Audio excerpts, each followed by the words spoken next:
Okay. Good to go. Can I get a thumbs up, my colleagues in the media? Okay. All right. All right. Happy to start. I will ask colleagues at the back to settle down a bit, including the Tuli House colleagues. Thank you very much, members of the media.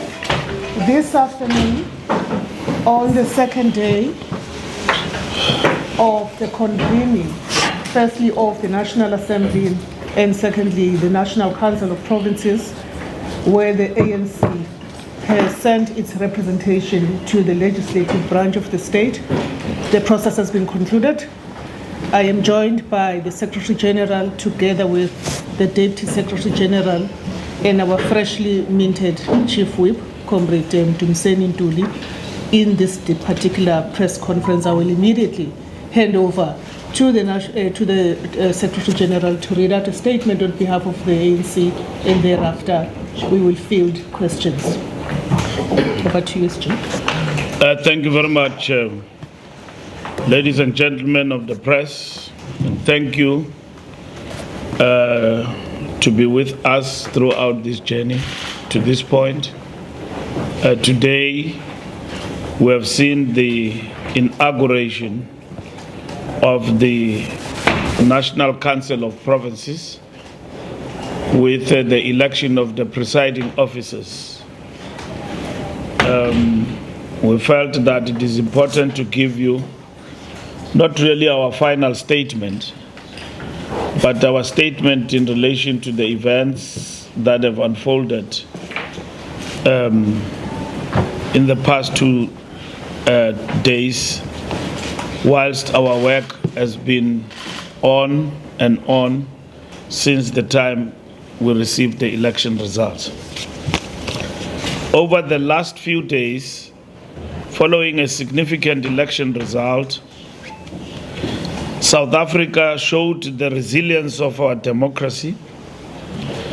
The legislatures of all 9 provinces are now established with members sworn in and speakers and deputy speakers elected.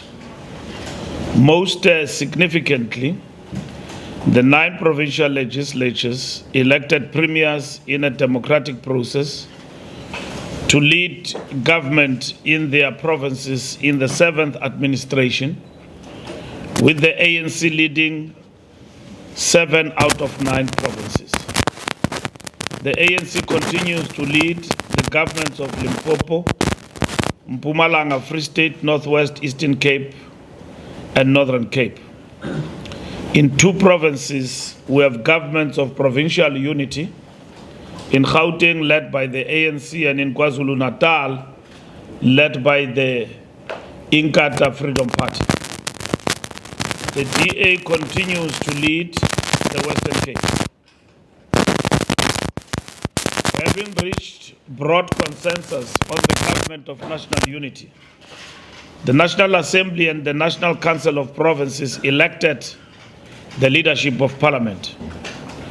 The ANC congratulates Comrade Togoti Tiza on an election as the Speaker of the National Assembly, Comrade Refile Mtsweni Tsipane as Chairperson of the National Council of Provinces, and Dr. Annelie Lotriat as the Deputy Speaker. We are confident that they will perform their duties capably and diligently. We also congratulate our Chief Whip, Comrade Tumseni Ntuli. Comrade Matamela Cyril Ramaphosa has been re-elected the President of the Republic of South Africa with 83% support from members of the National Assembly.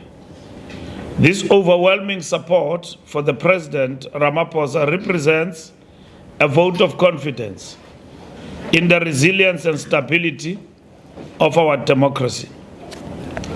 The ANC congratulates Comrade Matamela Cyril Ramaphosa on his election as President of the Republic. His election reflects the tremendous confidence of South Africans across society in his leadership and in his ability to lead the country into a new phase. The result of yesterday's election of leadership for two critical arms of state, legislatures and executive, affirms the ANC's initiative to advocate for the coming together in government of national unity in the interests of all South Africans. The parties working together to take forward an inclusive government of national unity have embraced a statement, quote unquote, of intent of the 2024 government of national unity, which outlines foundational principles, a basic minimum program of priorities and modalities of the GNU.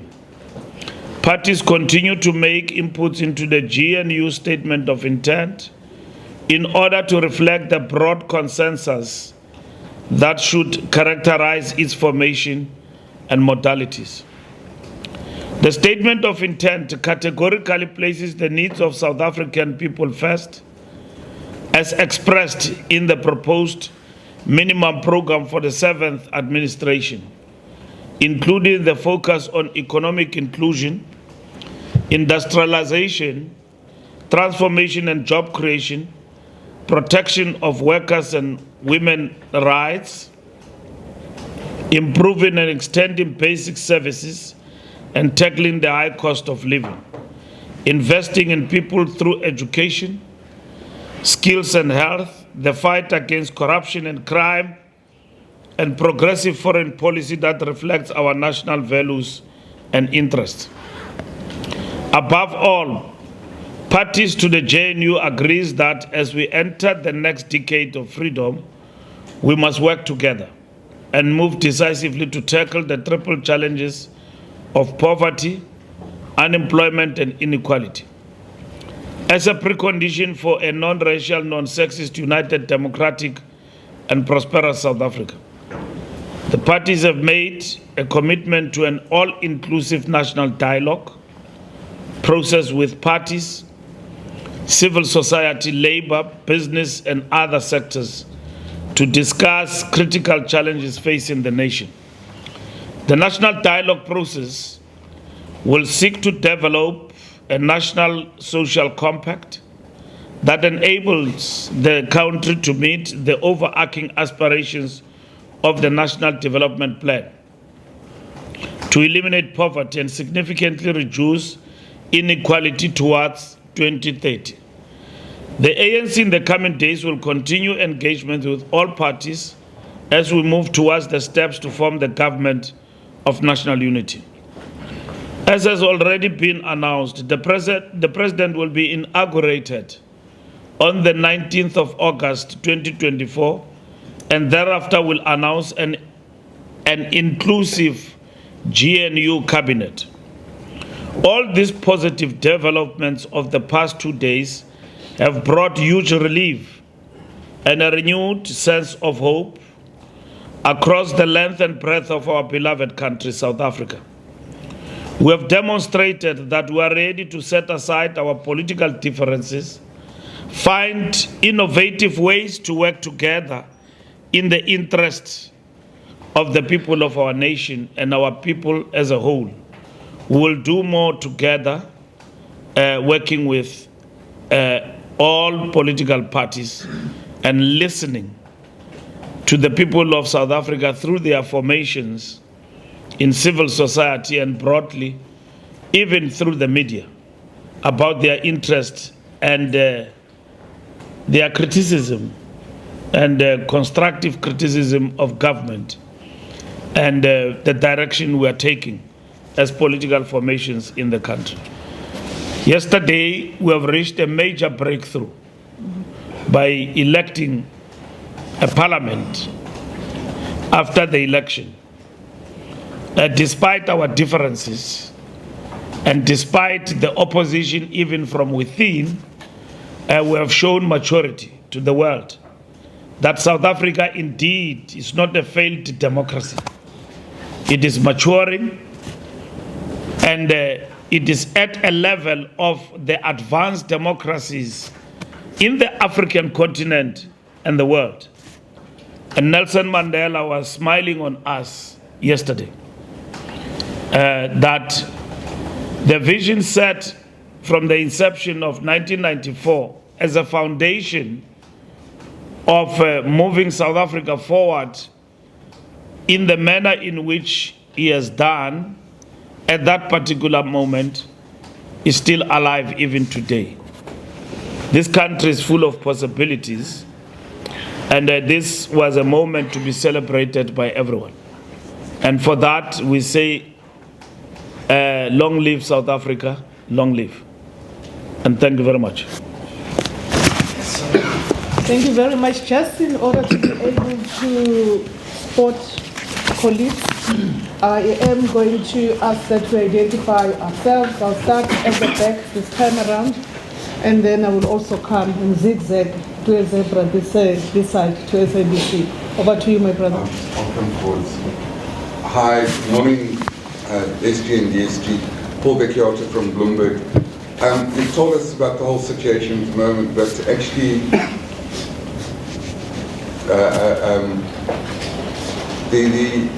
this election, although the ANC remains the largest party, it's been quite a shock. So could you give us some idea about what the ANC as a party has to do now? You've got some outstanding issues such as a disciplinary hearing with the former President Zuma. Is that going to go ahead?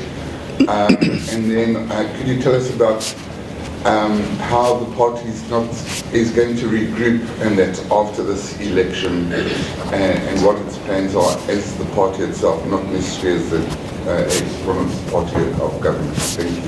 Thank you very much, SABC.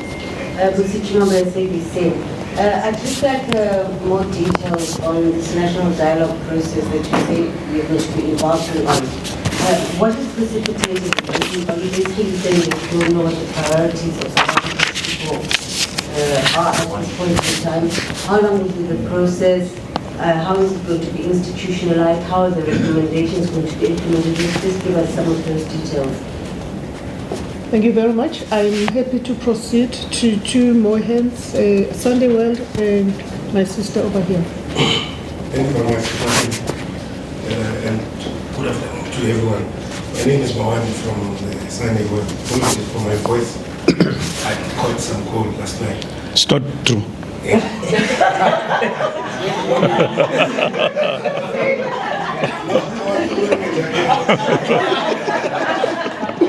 Anyway, SG, can you please clarify South Africans as to the parties that are part of, there seems to be a bit of confusion about the actual parties. Can you name the parties individually that have signed on the dotted line, not people who have agreed informally, and then also clarify parties that were invited but refused by name. And then secondly, a final point from my side, as you say here, to go to direct, you say despite opposition even from within, which is an obvious fact because you admit to it. There are those from within the ANC who say that this decision is effectively a tombstone to the ANC, and that the ANC will swallow the ANC and dominated by the ANC will never become this. What is your comment on that? Thank you very much, Sunday World. Over to you, Sisi. Anastasia from Jakarta FM. SG, there were concerns from alliance partners, particularly SACP, in relation to working with the DA. Have you been able to just reaffirm to them that this is not going to reverse any gains, particularly affecting the middle class? SG, are you happy that I turn over to you? Yeah. Let me give my tombstones here. Do you want to do you want to respond to help me? I'll start with Mdu and with Nomvula, and then I will level up. If there's any question you want to respond to. Not at this stage, COVID SG. Okay, Nomvula. Not at this stage. No, thank you very much. I think what you have raised about the alliance, alliance partners have been taken on board from inception, post the elections outcomes. And we also had another interaction with the Alliance post the National Executive Committee meeting. And through the Alliance Secretariat, we continue to interact. And at the technical level, they've also been able to make their own submissions and concerns. What has been an issue raised previously by the Alliance was primarily at a time before we interacted with them. But out of the political council of the Alliance, everything was understood. For example, the issue about the protection of the workers' rights, that is legislated. It is within the laws of our country and in the Constitution. The issues that are related to possible change of policies, it was also appreciated by the Alliance that we now are going to have a political council that will deal with these issues. But in the very understanding of the GNU, no party has a singular authority to change the current existing laws. And finally, on the Alliance, one of the things we have agreed on is that beyond the national dialogue, there would also be an interaction with our structures, with the NEC being deployed together with the Alliance national leaders to go and brief our respective structures. Where we stand now, the Alliance is on board. The Alliance has even made an input onto the very statement that is actually out there in the public, and that is a demonstration of how we have painstakingly made sure that we don't leave anyone behind, including our Alliance partners. Thank you. Thank you very much, DSG. Bloomberg, what will ANC do now? I thought we have answered that question through what we have done since the announcement of the results. We went to the National Executive Committee, and then the National Executive Committee gave us a mandate to go and talk to political parties about the government of national unity, which is what we have done. We went to talk to political parties in exploratory discussions. Some were keen, in majority, and amenable to the government of national unity and raised strategic and tactical questions. Some were not interested in it. Two parties were not interested to be part of it. They wanted a grand coalition. A grand coalition, it means a party that works with parties or a single party to form government.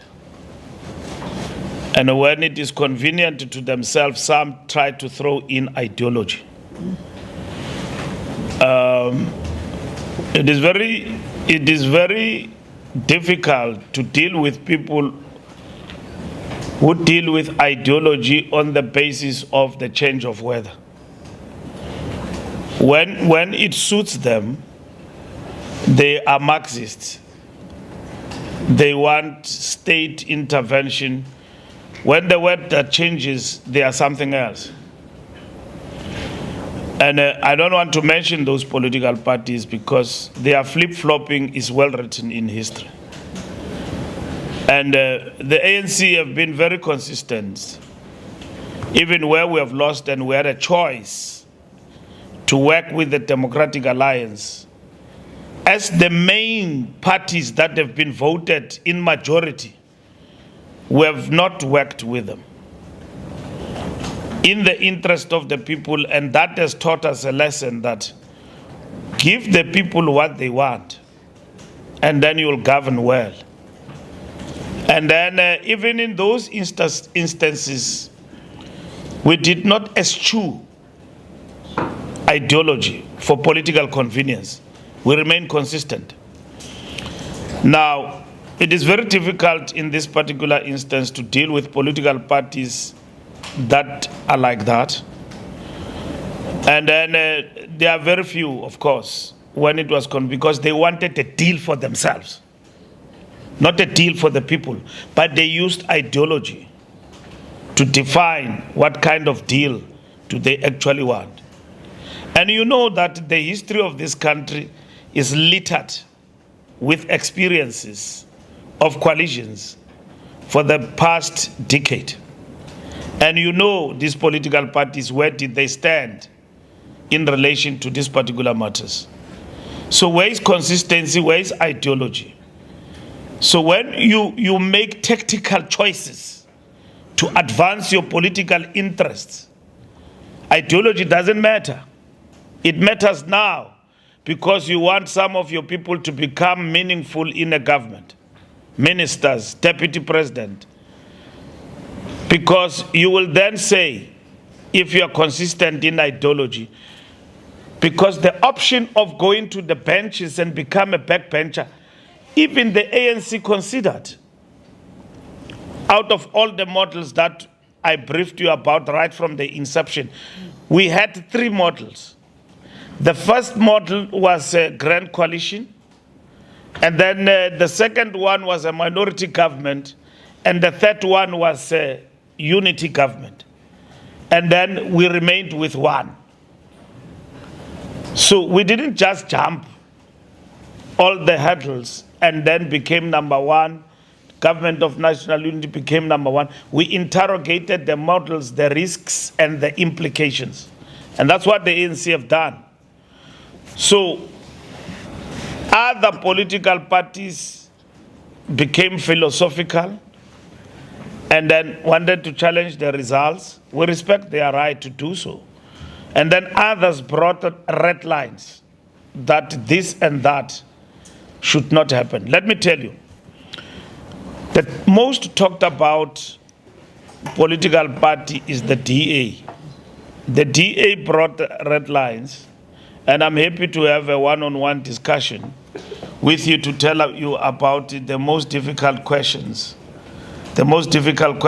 in the negotiations, which we may not finish in this press conference, and they are very interesting. You will write a book about them. So we will need a one-on-one with all of you about that.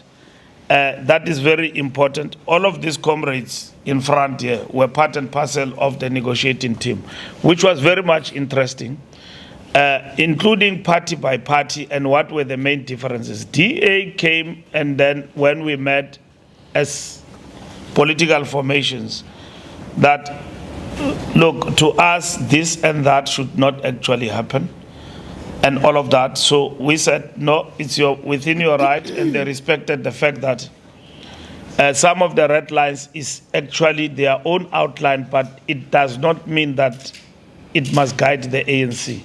The ANC is an independent organization. And we agreed on the fundamentals. What is it that is fundamental is that, do we want to work for South Africa, all of us? And what is it that must actually guide us in relation to that working together? And then the talks began on the basis of that. Do we want stability? And then do we want the economy that is growing and that create jobs and all of that? That's what is important. And then there was no condition like remove so and so, and then we can talk. Then the talks began. So the talks in their very nature, when you talk to your strategic opponent, it's not about that you come with a bucket of things that will be agreed upon. It's an undertaking to an attack. Undertaking is a give and take. It is full and infested with compromises. And then that is it. But the fundamental principle is that you work together to advance the interest of the people of South Africa first. And that is what took us to where we are today. So all other political parties interrogated this and that and so on. And it was a very cordial, matured political discussion. And we will want to keep it as such. And beyond that, talks, we firmed up our position that the right thing to do here with our majority Let's work for South Africa. Remember, we've got 6 million. We can decide what we want to do. We can't go to anyone begging with a cap in the hand. We decided that let's work for South Africa. Let's work with everybody who want to work with us and who want to work for South Africa's interest. And on that, we did not back down. And we went to political parties, and majority agreed, as it is reflected in the election of the president. Remember, now we are no longer talking where do you stand and all of that. It's a question of where do we stand in relation to what we need for progress of South Africa going forward.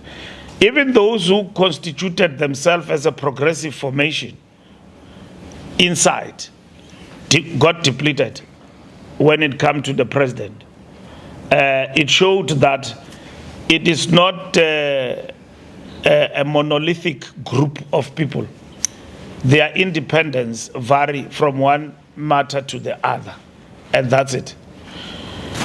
So we've done a lot. Now we passed the biggest not hurdle, the testing moment of the legislature and electing a president. Now we're going to a government of national unity. And every political party and everybody will want to see how truthful is the ANC in terms of its commitment and what it promised to the people of South Africa. And that is going to be the test in time. And it is a moment where we characterize as engagement with political parties, small and big, about this government of national unity. So that work, as I explained to you, is going to continue in the next couple of days. The DC against Zuma will continue. Nothing has changed. It will continue. We said that before the elections that it must be postponed till after the elections, that disciplinary process will continue. If we are going to bend on the fundamentals for political convenience, the ANC will not exist as a party. Even at the moment where we've got 40%, that DC will continue. And it cannot be changed. So because if that DC must not continue, then members of the ANC will say those who have been subjected to the authority of the disciplinary process and discipline of the organization, why should I not be subjected to DC when it actually chooses people and all of that? So the DC will continue. How will ANC regroup? We will answer that question. It is very important. We characterize this period as a setback. From a setback, you can move to a disaster. So the fact that we have suffered a setback, it means the people have given us a chance. And 6 million people said, continue to govern, but govern with others. You don't have a majority. So in itself, it must be analyzed properly and politically. And the liberation movement must not die in our hands. People are saying all sorts of things about the engagement with the Democratic Alliance and everybody else. I'll come to that particular point. But I'm saying the ANC will take a dipstick politically and otherwise to look at this moment and what it represents with empirical evidence. Let me share with you something that we never shared with you even before the elections. Before the elections, we knew that we were told by our researchers that we were going to get 43%. We worked very hard to jump that 43%, which we did not. And in our own projections with the work and the campaign and the fight we put up, we thought, like always, we will get maybe to 50%. It depends on 50%, it will be on 54 or what. We still have got to analyze what brought us to 40 and not above 43%. So that work is going to continue. And that work must then inform our program of action. But central to that program of action is the renewal program. To an extent, how people view the ANC, it will depend on what we do on the renewal program and that research itself to say what is it that we need to do right going forward as a party. And that is what is important we are going to do. National dialogue, it's an idea that has been put out there to build a consensus around national issues irrespective of ideological differences. What are those issues? And then it is a national dialogue idea we put out there before the elections and after, that it must mobilize civil society and all of that in terms of what are the key priorities for the country. And probably now it will pronounce itself in relation to the GNU itself. And post-election, what is it that needs to happen for South Africa going forward? So it's going to be important. It will be convened, I think, after the inauguration, because the inauguration is next week on Wednesday. And I suppose you are all invited. I'm not Ramaphosa will invite you, all of you, as the state president. But you know, you are gate crushers as the media. And then Sunday World, I don't have the list of parties, but I was signing now. But there's a couple of parties that have signed, and we'll be able to supply you with that list of parties. And it is encouraging to see so many parties coming to the party in terms of signing. We have signed with the Democratic Alliance. We are signing with also other political parties in relation to the statement of intent. The parties that have refused to be part of the GNU, they are about, what? Three. They wanted a different arrangement of a government, a grand coalition. We don't believe in that, because that grand coalition must equally be defined. What is it in its intentions? What does it want to address? Our route is the route of engaging with everybody. Is this a tombstone decision? We don't think so. Of course, those who've got self-interest, who in the political landscape, through the numbers of elections, they've basically reached saturation. They have not shown growth. As much as we are going down, others have not shown growth in terms of their numbers. They've basically reached saturation.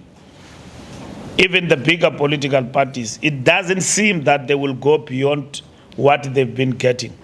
As we go down, they benefit from that, from the subjective weaknesses of the governing party. It doesn't seem that those fortunes have actually favored them. The ANC have gone down.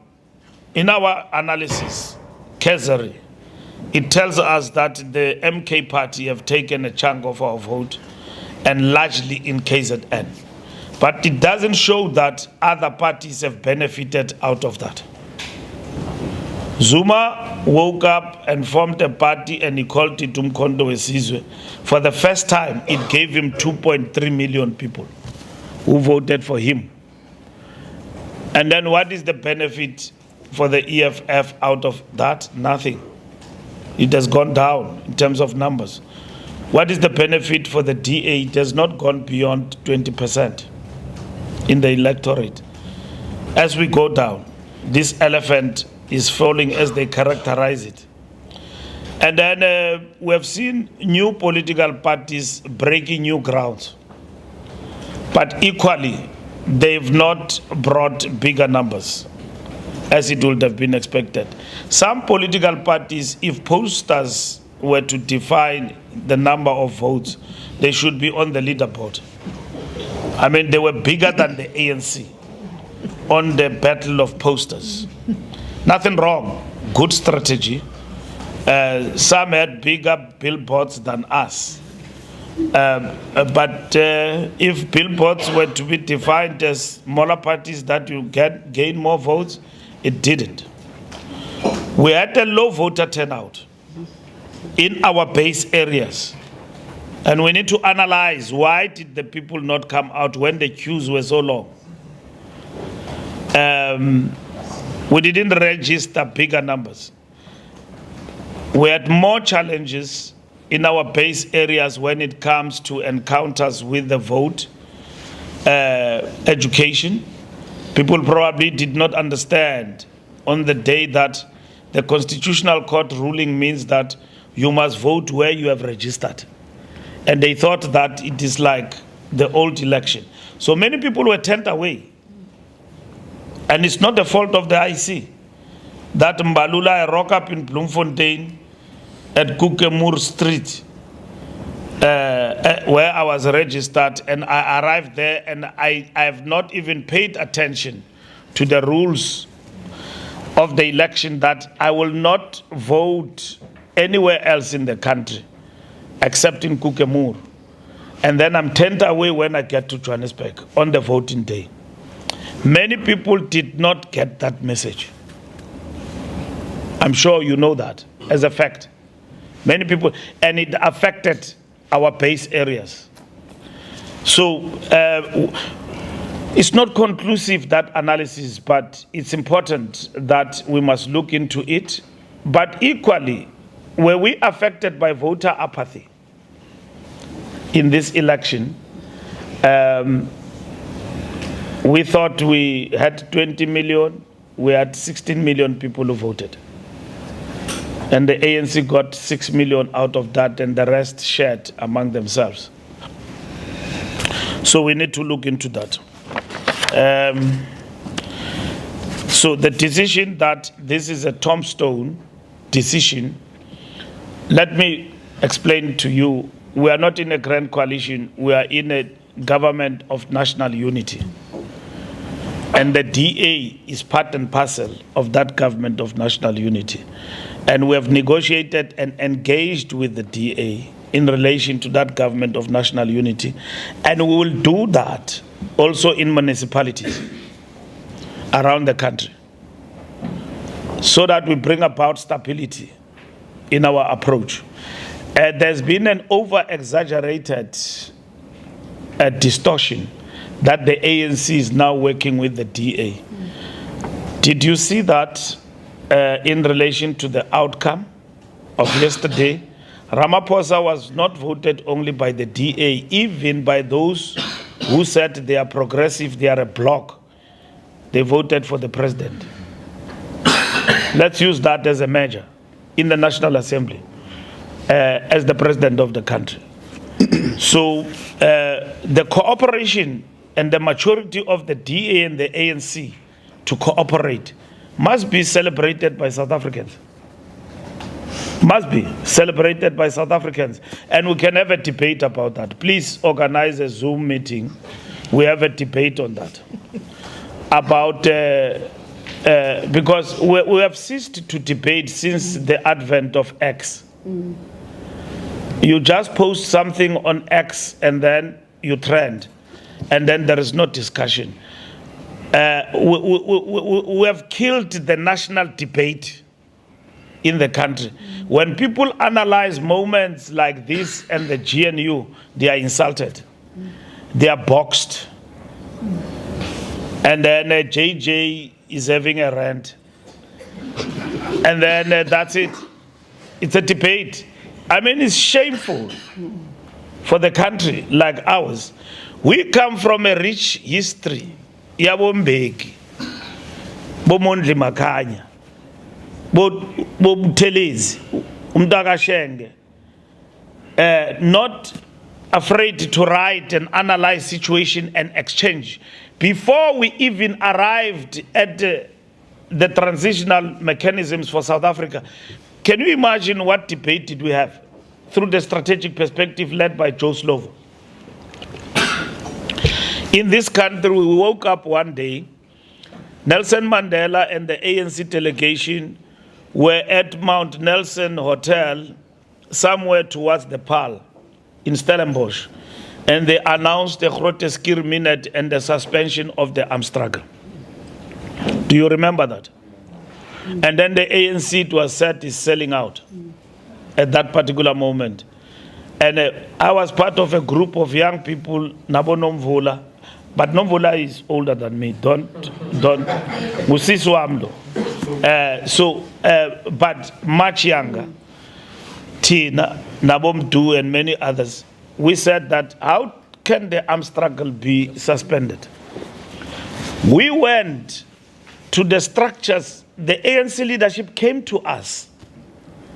I remember arriving in a meeting with Peter Mugaba at 6 a.m. and we arrived late. And then the whole top 6 of the ANC was there, and Oliver Tambo and Walter Sisulu. You can imagine, one day. We arrived late because the previous night we didn't sleep. And then we arrived. And then the leadership explained to us the suspension of the armed struggle to the youth, because young people felt that, hey, this is a sellout position. Any leadership that is facing challenges and takes strategic decisions about the way forward, it must not be afraid of criticism, even from its ranks. Since when all ANC members think alike? And that's why I was telling SA2, this thing of protesting at the NEC rally is wrong. You've got a hotline with me. But why didn't you ask me, what do we think? You think protesting will resolve things? Uzap was also too DA and all of that. The moment we are in is not about moments of protest and threats. It's about thinking. We don't have a majority. We have lost the election, actually. And it doesn't mean in the alliance and ourselves, we must think alike. Anybody who says, but comrades, what is entailed in this GNU? We start to characterize him because me and Du, we can't explain our decision. We say these comrades are wrong. They must be brought to the DC. The leadership that is elected analyzes and takes decisions and risks. The moment we are in is inherent with risks. Inali Bariking Yahlaba. Collins Chaban likes that song. Inzima lendlela inameva yahlaba. And therefore, what do? We have taken a strategic decision to form a GNU, which we will explain to our membership. What does it mean? And we have explained to South Africans what does it mean. And it's not going to be hamstrung, that debate and discussion, by slogans and rhetoric and empty slogans. It's not. Revolution is not led by slogans. The ideology of the ANC must not be distorted in the meantime. To equate the ANC as a black political party, we are not AZAPO. We are not PAC. We are Pan-Africanist. We are not Freedom Front, to be extreme. We are the African National Congress, multi-ideological party. In our ranks, we've got capitalists. Capitalists. Today, we are blessed that the capitalist color in the ANC have also become black, albeit a minority. Secondly, we live in a capitalist society that we seek to transform. And the measures we put in place to transform the economy, to bring about equitability in the South African society, is the idea the ANC is pursuing. You can characterize that as social democracy. But the ANC is not communist. That's why there is a communist party. We don't pronounce socialism. So when Soli does not agree with things that we do as the liberation movement, as the ANC, he can't be wrong, because ideologically, that's what they are pursuing. And we have come together through an alliance, knowing very well that this liberation struggle is led Gukalele Payin, the ANC.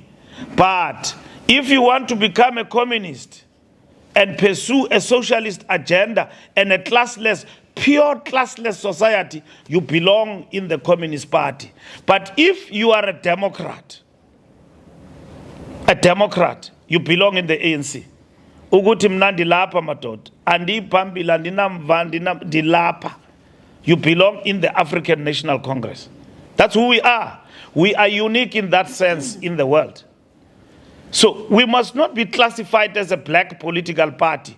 Yes, in terms of the content of the National Democratic Revolution, we are pursuing, in the main, the liberation of blacks in general and Africans in particular, within the paradigm of a society that is racialized and all of that, where we seek to address the inequalities by ensuring that we pursue the agenda, among others, of nation building and addressing all of those particular issues that affect the national question in our country. So we can't be classified like that. We are not we are not a party narrowly that pursue those ideas, but it doesn't make us friends with the DA, because the DA has got its own ideology and outlook. But the DA is a strategic opponent of the ANC. Strategic opponent. In our political landscape, we've got adversaries that we don't agree with, and that include the DA and the EFF. EFF, by merely espousing and verbosing an idea of blackness, it doesn't make us an ideological ally as the ANC, because they could be something that we don't know and what we define ourselves. But the fundamental question before us is, here is an election, what do we do about it, and who comes to the party, and that is it. If we want to argue ideology, let's do that. And you will realize that if we were to do that, we are way apart with each other. When we ask the question of colonialism of a special type, we don't know where they stand. When we ask the question of non-racialism, we don't know where they stand. At least you know where the ANC stands on the question of non-racialism and everything else, and the colonialism of a special type. Let's start there and ask everybody else, where do they start? We are not ideologically close with the DA. It is our strategic opponent, like all others, including those who think they've got left-leaning and black. They are not our friends. They have shown to be populist, at best anarchist of the West order, with no ideology in perpetuity. They don't know what they stand for. If you come to them and say, let's pass a law about death penalty, they say, it looks like it will win us votes, let's go. We don't work like that. We never went to the people and say, let's sign for death penalty, let's do this thing. We are not like that, because we've got an ideology. We stand for something. That's what we stand for as the African National Congress. And we have worked with the DA in coalitions in the Western Cape. We have worked with the IFP in coalitions in KwaZulu-Natal when Nelson Mandela was alive. And we went back and reclaimed KwaZulu-Natal from the IFP, and we led. There's nothing new out of that. We made choices ourselves that we don't go to the back benches as much as we are there, but we'll also get into the executive. We worked with the IFP. So where was this ideological issue? We lost the Western Cape when we were in the coalition, and we lost after the DA here in the Western Cape. And then we were politically annihilated. The SACP is our ally. They've got robust views, and then they persuade us ideologically and otherwise. We listen to them. We've delivered the first phase of the GNU through the legislatures. We're moving to the second one. We've got a strategic debate and discussion we're going to have with our allies on our own about what then must be the this GNU in terms of content and form. And that belongs to the ANC and our allies.